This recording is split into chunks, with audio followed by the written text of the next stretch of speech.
Evening students, आज हम 11th class का एक चैप्टर ले रहे हैं, discovering truth the saga continues. देखिए, अगर हिस्टोरिकल पार्ट से देखें तो इजिप्टियन हिस्ट्री के अंदर बड़ा इंपॉर्टेंट रोल प्ले करता है ये। और यहां हमें स्टोरी पता चलती है द बॉयज पैरो किंग टुट की। It was way back 3300 years back. जो इजिप्ट की हिस्ट्री बताती है कि एक डायनेस्टी हुई और one of the most powerful dynasty मानी गई इजिप्ट की। उसका ये लास्ट पैरो था और ये बॉय किंग था। बॉयज किंग बोला गया, बॉयज पैरो बोला गया because he died in his teenage. अब इनके बारे में जो पता चलता है, जो चैप्टर की बिगिनिंग हो रही है वो हो रही है एक ब्रिटिश आर्कियोलॉजिस्ट है Howard Carter. He was there in the desert of Egypt searching for the tombs. जो पिरामिड्स आप देखते हो इजिप्ट की, वहां पे कई सालों तक अपने रिसोर्सेज लगाता रहा and he spent a lot of time over there। और अल्टीमेटली उसको बहुत टाइम लगा और at last he was able to find a tomb and this tomb was properly placed.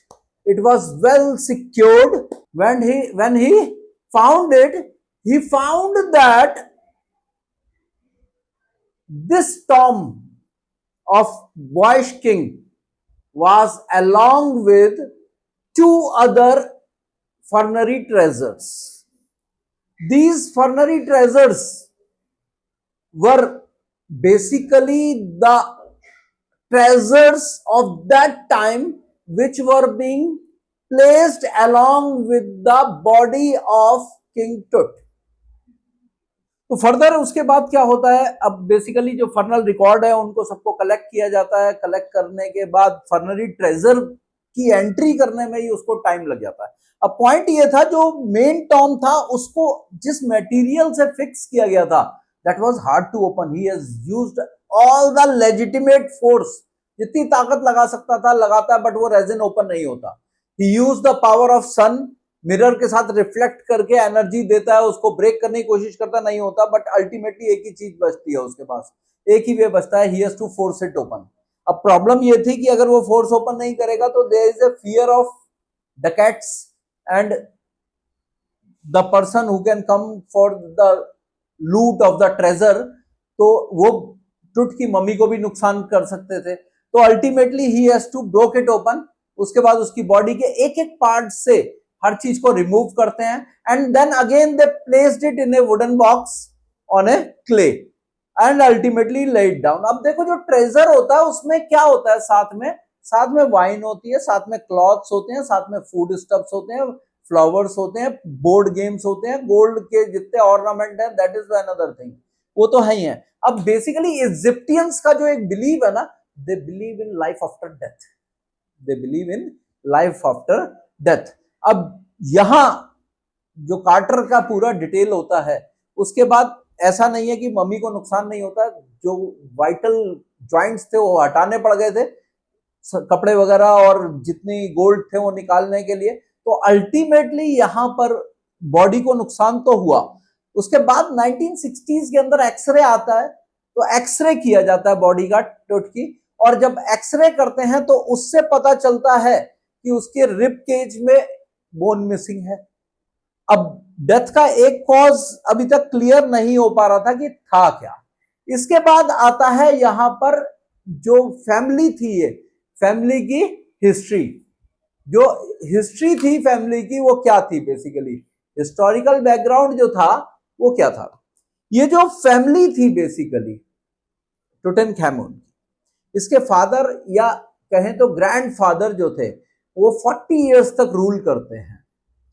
40 years तक बड़ी पावरफुल रूलिंग आती है। उसके बाद जो है इनके जो अगला जनरेशन आता है, एंड ऑफ 4, वो सडनली उसमें कुछ चेंजेस आते हैं। जो प्रेसिस्टेंट गॉड थे उनकी डिस्क वगैरह, उनकी सन डिस्क वगैरह ब्रेक करते हैं, उनके टेम्पल ब्रेक करते हैं, जो पुराना सिटी है उसको, थेब्स को हटा देते हैं और एक नए सिटी को बनाते हैं, और वो अपना नाम भी चेंज कर लेते हैं। सडनली पता चलता है वो वैकी हो जाते हैं, पागल हो जाते हैं। उसके बाद एक और किंग आते हैं, थोड़े टाइम के लिए एक मिस्टीरियस रूलर आता है समरखेरे, बट उसका हिस्टोरिकल ज्यादा डिटेल हमारे पास अवेलेबल नहीं है। एट द एज ऑफ 8 टुटनखामुन, टुटनखैटन, खैमून और खैटन दो नेम रहे हैं उनके, वो आते हैं। ही रीस्टोर्ड द ओल्ड वेज, पुराने गॉड वापस लाते हैं, पुराने टेम्पल्स लाते हैं, पुरानी कैपिटल रीस्टैब्लिश करते हैं, ठीक है, और सारी चीजों को नॉर्मल करते हैं। नाम भी अपना चेंज करके टुटनखैमून से टुटनखैटन करते हैं, servant of Aten. Aten is the sun god who has been worshipped by them. अब टीन एज में ही उनकी डेथ होती है। डेथ में एक तो रीजन पता चला, यहां बैकबोन का इशू, एक रिब्स मिसिंग थे। What happened nobody knows. इसके बाद जो रियल सीन है इस समय जो चैप्टर का आपका है, वो है सीटी स्कैनिंग का। एक $1 मिलियन की मशीन थी which was being donated by the manufacturer siemens and the national geographical channel.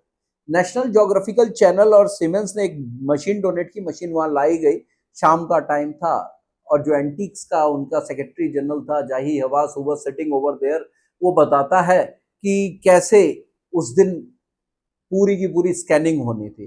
फर्नरी priest उसकी बॉडी को बाहर निकालते हैं, एक ट्रॉलर के ऊपर पैल बैरियर्स उठा के लाते हैं, देन उसके बाद एक हाइड्रोलिक लिफ्ट से ऊपर लाया जाता है। When he was taken in the scanner लेके जाता है, सडनली 2 लोग भागते हुए जाते हैं, स्कैनर के फैंस बंद हो जाते हैं। इट वाज हीट बहुत थी, डस्ट उड़ रही थी, स्टॉर्मी विंड के साथ डस्ट आ रही थी, and suddenly the scene was devastating. अब ऐसा ना हो ये $1 मिलियन का स्कैनर बंद हो गया, और जो वहां गार्ड बैठा था वो बोलता है मजाक मजाक में, it was the curse of the pharaoh. बड़ी इंपॉर्टेंट लाइन है, ध्यान रखना, कर्स ऑफ द पैरो। अब ये कर्स ऑफ द पैरो बोला क्यों गया, बिकॉज वो $1 मिलियन जो स्कैनर था वो रुक जाता है। अब वहां पे बहुत लोग काम कर रहे हैं, वहाँ एनाटॉमी एक्सपर्ट्स हैं, वहाँ आपके क्या नाम है फिजिसिस्ट हैं, उसके बाद आपके मशीन ऑपरेटर्स हैं, ये सारे के सारे लोग बैठे हुए हैं। सडनली सारी स्लाइड्स को चेक किया जाता है, क्योंकि टोमोग्राफी जो है सीटी वो 3D होती है, 1, 2 डायमेंशन और 3 डायमेंशन।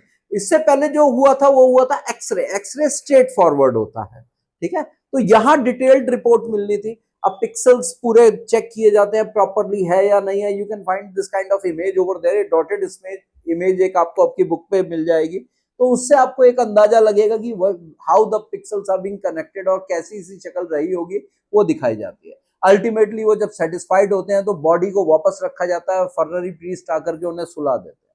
अब जाही हवास जो है वो कहते हैं from last 24 hours I was not able to sleep, it was his responsibility to look after all the pass, ये जितनी आर्कियोलॉजी है इसको देखना, इन चीजों को प्रिजर्व करना उनकी ड्यूटी थी।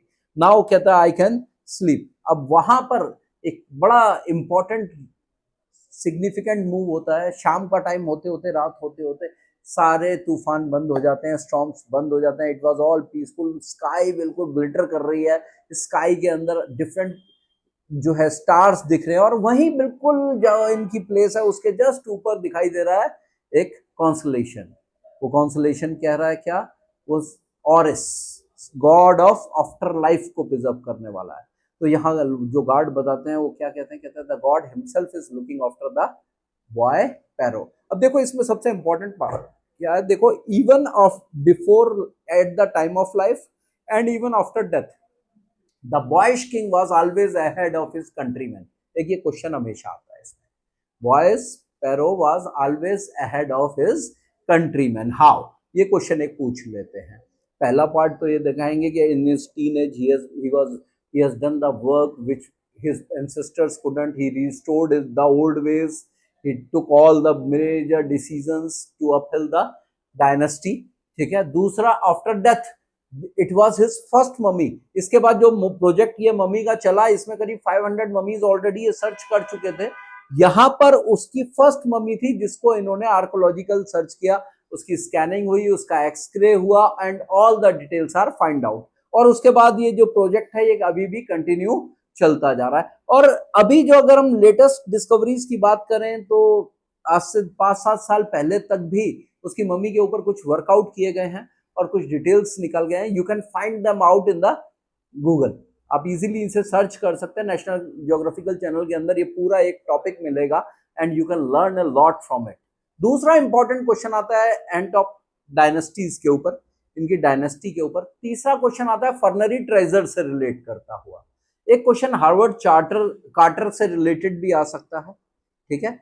और साइंस की प्रोग्रेस से कैसे हिस्टोरिकल थिंग्स को हम प्रिजर्व कर पा रहे हैं, ये एक स्टडी बेस्ड क्वेश्चन भी हम निकाल सकते हैं. तो इस चैप्टर के ये मेन आपके क्वेश्चन होते हैं. आई होप दैट ये चैप्टर आपको क्लियर रहा होगा. और इस चैप्टर के साथ साथ और किसी चैप्टर की अगर आपको 11th की वन शॉट वीडियो चाहिए तो please write us in the comment section. Follow our channel and subscribe it so that we can provide you more such videos in future. Thank you.